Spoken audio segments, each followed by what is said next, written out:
The stain on my 6-year-old daughter's dress wasn't even bigger than a quarter. But my sister screamed so loudly you'd have thought my little girl had destroyed her entire wedding. Then, in front of more than 100 guests, she pointed at my crying daughter and shouted, "This is why people like you don't belong at important events." I was about to take my daughter and leave, until my mother slowly stood up and said 7 words that changed our family forever. "My name is Megan. I'm 34 years old, and if there's one thing you should know about my daughter, Lily, it's that she's the kind of child who apologizes even when someone else bumps into her.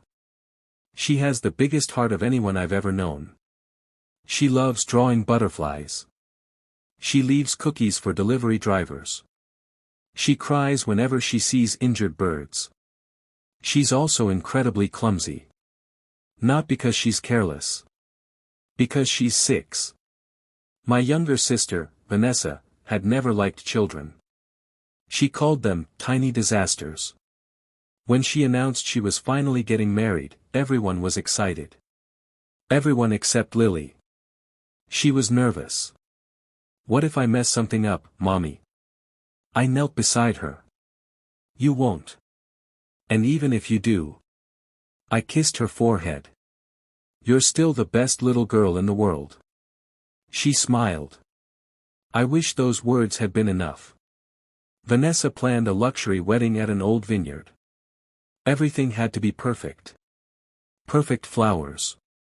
Perfect music. Perfect photographs. She even sent guests a 4-page list of rules. No bright-colored clothes.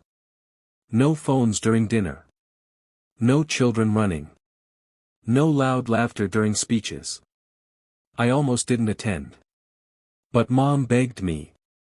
"She's still your sister. Please." Against my better judgment, I agreed. Lily wore a pale blue dress she'd saved allowance money to help buy. She twirled in front of the mirror. "Do I look like a princess?" "You look even better." She giggled all morning. The ceremony went beautifully. Lily sat quietly beside me. She whispered, "Mommy. I've been good. You've been amazing." I was proud of her. Then came dinner. Servers carried trays between the tables. Children sat together coloring quietly. Lily carefully carried a small glass of apple juice. As she walked back toward me, someone stepped backward without looking. They bumped into her shoulder. The juice splashed. Most of it landed on Lily. A tiny splash landed on Vanessa's white reception dress. Smaller than my palm. Lily gasped. Her eyes immediately filled with tears. "I'm sorry." Before I could even reach her, Vanessa exploded. "Are you kidding me?" The ballroom went silent. Lily froze. Vanessa grabbed the stained fabric. "Do you know how expensive this dress is?" My daughter started crying harder. "I'm sorry. It was an accident." Vanessa pointed directly at her. "No. The accident was inviting children." Guests stared awkwardly. I wrapped my arm around Lily.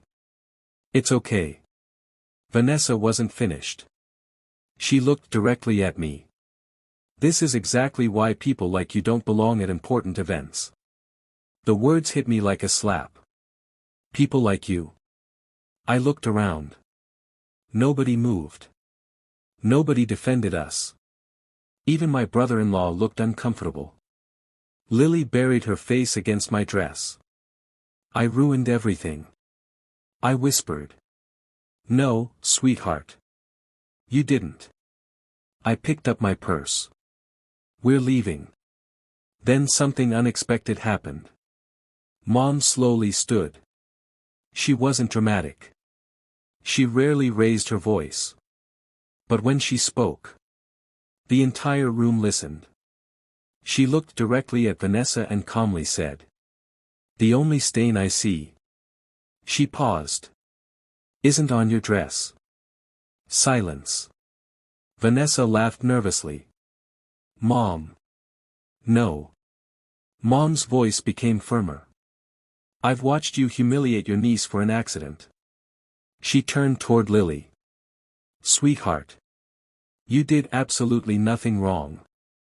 Lily looked up through tears. Mom hugged her tightly. For a moment, I thought everything was over. I was wrong. Vanessa suddenly shouted. Fine. If you're taking their side, you can all leave. Nobody moved. She looked around impatiently. I said leave. Instead, several guests quietly stood beside us. One elderly woman walked over. She smiled warmly at Lily. I spill things all the time. Another guest nodded. So do I. People began comforting my daughter one after another. Meanwhile, Vanessa stood alone. Then came the first twist. The wedding photographer approached me. I don't think this was your daughter's fault. He pulled out his camera. I was taking continuous photos.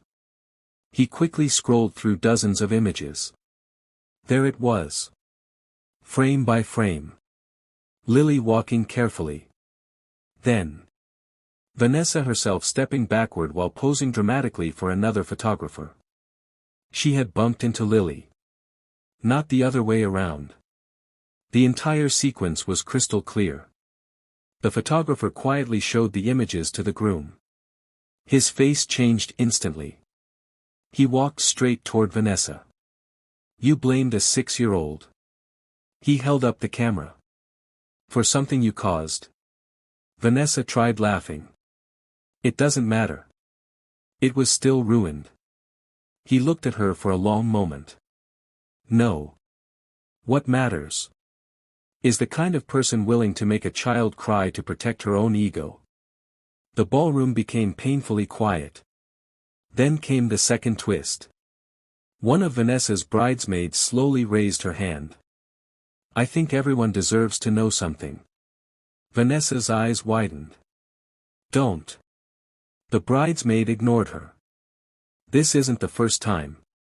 She explained that during months of wedding planning, Vanessa had repeatedly blamed employees, friends, and relatives whenever she made mistakes. Wrong flower orders. Late invitations. Missing decorations. She'd quietly blamed everyone except herself. Several vendors nodded. Another bridesmaid admitted Vanessa had publicly humiliated her after misplacing her own jewelry. Story after story surfaced.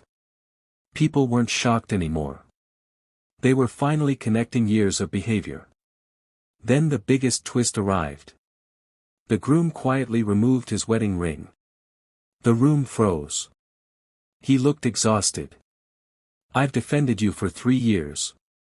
His voice shook. I kept believing everyone misunderstood you. He glanced toward Lily. But watching you bully a little girl. He slowly shook his head. I can't marry someone who feels powerful by making children feel small. Gasps filled the ballroom. Vanessa burst into tears. You can't be serious. He answered softly. I've never been more serious. Then he walked away. Nobody stopped him. The reception ended almost immediately. Guests quietly left. Many hugged Lily before leaving. One little boy handed her his favorite toy dinosaur. So you won't be sad anymore. She smiled for the first time that day. Weeks later, I learned the groom had cancelled the legal marriage paperwork before it was ever filed. The wedding photographs were never delivered. Most vendors refused to work with Vanessa again after hearing what happened. But the biggest surprise came from Mom. A few days later, she visited my house carrying an old photo album. Inside were dozens of childhood pictures. Almost every photo showed the same pattern. Whenever something went wrong, Vanessa blamed someone else. A broken vase. A ruined birthday cake. Even a scratched family car. Mom quietly admitted something that broke my heart. I always knew. I stared at her. What? I knew she lied. She looked down. I thought she'd outgrow it. Tears rolled down her face. Instead, I kept teaching her that someone else would always pay for her mistakes. For the first time, she wasn't defending Vanessa. She was accepting her own role. Months later, Lily asked me something while we were baking cookies. "Mommy, if I spill something again, will people still love me?" I immediately hugged her. "The right people will."